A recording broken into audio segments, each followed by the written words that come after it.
నేను 83లో మద్రాసు ఇంజనీరింగ్ చదువుదాని వెళ్ళాను. అది వదిలేసి 84లో సినిమా ఇండస్ట్రీలో జాయిన్ అయిపోయాను. ఫస్ట్ ఎడిటింగ్ అసిస్టెంట్ కింద, తర్వాత అసిస్టెంట్ డైరెక్టర్ కింద, అసోసియేట్ కింద పనిచేస్తున్న టైంలో అనురాధ అని ఒక డాన్సు అంటే నృత్య స్పెషల్ అపీరెన్స్ సాంగ్లకి, ఒక విచిత్రమైన క్యారెక్టర్లకి, అలాంటి వాటికి వేసే అనురాధ గారని, ఇప్పుడు అభినయశ్రీ వాళ్ళ మదరు, వాళ్ళ ఇంట్లో మేము అద్దెకుండాల్సిన బ్యాచిలర్స్కి అద్దెకున్నాం. అంటే ఆవిడ ఓన్ హౌస్, ఆ ఓన్ హౌస్లో కార్ షెడ్ని 2 కింద రూము పైన ఒక రూమ్ లాగా 2 రకాలుగా వేసి మాకు అద్దెకి ఇవ్వడం జరిగింది. బ్యాచిలర్స్ అందరూ అద్దెకుంటుండేవాళ్ళం. సో ఆవిడ ఏం చేసిందంటే, ఆవిడ అద్దెకిచ్చిన ఆ ఇంట్లో కింద రూమ్లో గుణశేఖర్ గారు ఉండేవారు, పై రూమ్లో నేను బుల్లి గారు ఉండేవాళ్ళం. బుల్లి గారు పెళ్లి చేసుకుని వెళ్ళిపోయిన తర్వాత రవితేజ్ నా రూమ్లోకి వచ్చారు. బై ద టైం గుణశేఖర్ గారు, రవితేజ్ నా రూమ్లోకి రావడం పై రూమ్లో, గుణశేఖర్ గారు బయటికి దర్శకుడిగా దర్శకత్వం చేద్దామనే ఉద్దేశంలో ఆయన బయటికి వెళ్ళిపోవడం, బ్యాచిలర్ లైఫ్ నుంచి బయటికి వెళ్ళిపోవడం జరిగింది. సో ఒక చిన్న ముగ్గురు అనేది ఒక కాంపౌండ్కి సంబంధించిన వాళ్ళం. నేను రవితేజ రూమ్మేట్స్, గుణశేఖర్ గారు కింద రూమ్లో ఉండేవాళ్ళు. సో ఈ రూమ్ సందర్భంగా నేను అనుకుంటుండేవాడిని, ఇప్పుడు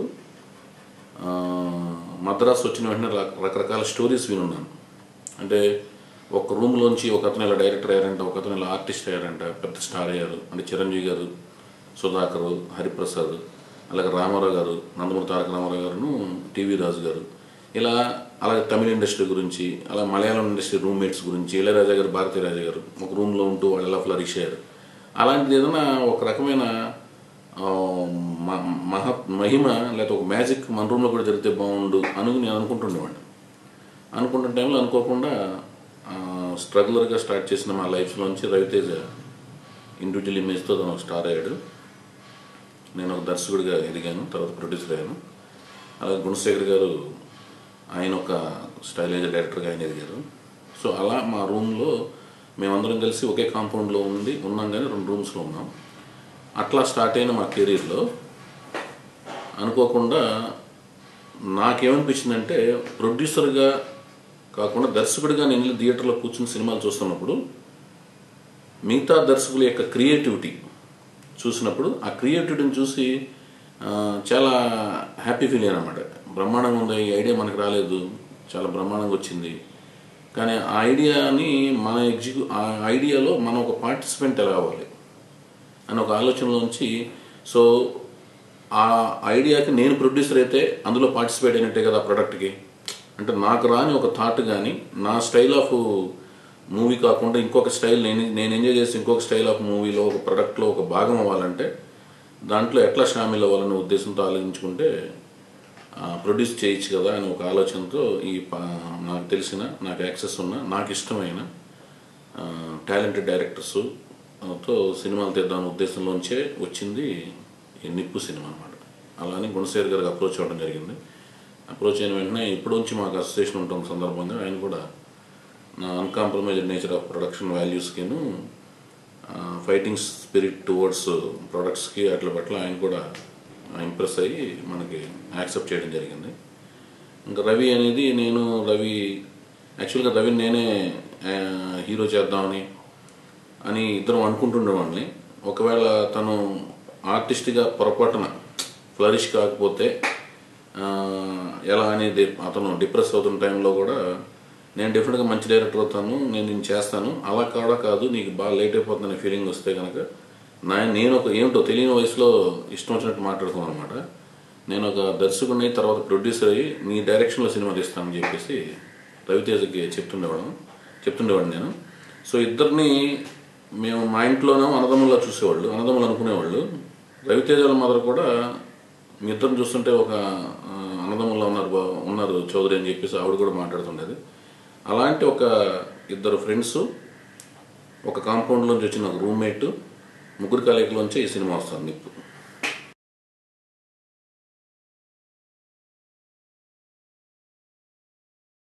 నేను నమ్మేది ఏంటంటేనండి, దర్శకుడిగా నేను నమ్మేది ఏంటంటే, సబ్జెక్ట్ అనేది బడ్జెట్ని డిమాండ్ చేస్తుంది, సబ్జెక్ట్ అనేది ఆర్ట్ డైరెక్షన్ వాల్యూస్ని డిమాండ్ చేస్తుంది, అలాగే సబ్జెక్ట్ అనేది కాస్ట్యూమ్స్ని కూడా ఖర్చును డిమాండ్ చేస్తుంది. ఓవరాల్గా చెప్పాలంటే హోల్సేల్గా ఇప్పుడు ఒక్కడు చార్మినార్ లాంటి సబ్జెక్టు, చార్మినార్ లాంటి ఒక సెట్ బ్యాక్ డ్రాప్లో జరుగుతున్న ఒక్కడు అనుకున్నది అనే కథ అనుకున్న తర్వాత దాన్ని యాక్సెప్ట్ చేసిన తర్వాత కథానాయకుడు అట్లాగే నిర్మాత యాక్సెప్ట్ చేసిన తర్వాత దాన్ని ఎగ్జిక్యూట్ చేయడానికి ఆ పర్టికులర్ లొకేషన్కి వెళ్ళేదానికి డైలీ అప్సెట్లు అవ్వచ్చు, షూటింగ్ చాలా చేయలేకపోవచ్చు, అనివార్య కారణాల వల్ల చాలా రోజులు అది వాయిదా పడుతూ రావచ్చు. అందువల్ల ఏంటంటే అది ఒక సెట్ వేసి మన చేతిలో గ్రిప్లో తీసుకుంటే మనం ఇష్టం వచ్చిన కండిషన్లో మన కన్వీనియంట్ కండిషన్లో షూటింగ్ చేయొచ్చు.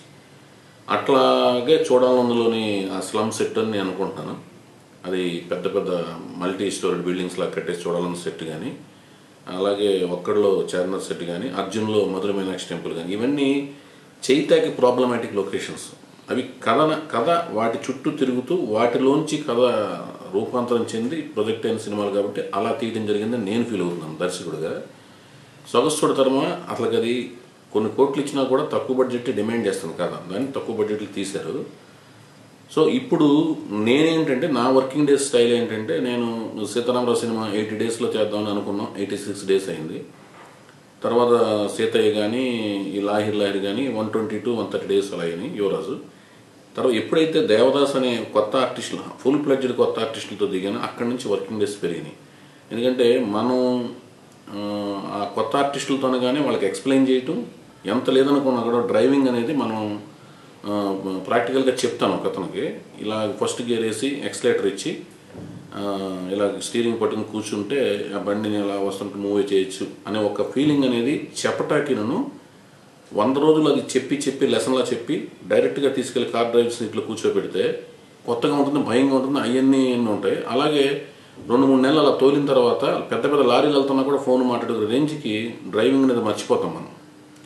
సో అట్లాగే కొత్త ఆర్టిస్టులకి ఎంత వర్క్షాప్ పెట్టినా, ఎంత ఇన్ని రోజులు ప్రాక్టీస్ ఇచ్చినా కెమెరా ముందుకి వాళ్ళు ఫస్ట్ ఆఫ్ ఇట్స్ కైండ్ లాగా వచ్చినప్పుడు కొన్ని లిమిటేషన్స్ను వాళ్ళకి అర్థం కాని విషయాలు చాలా అవగతమయ్యే పరిస్థితి తిరిగి 3 సినిమాలు పడుతుంది.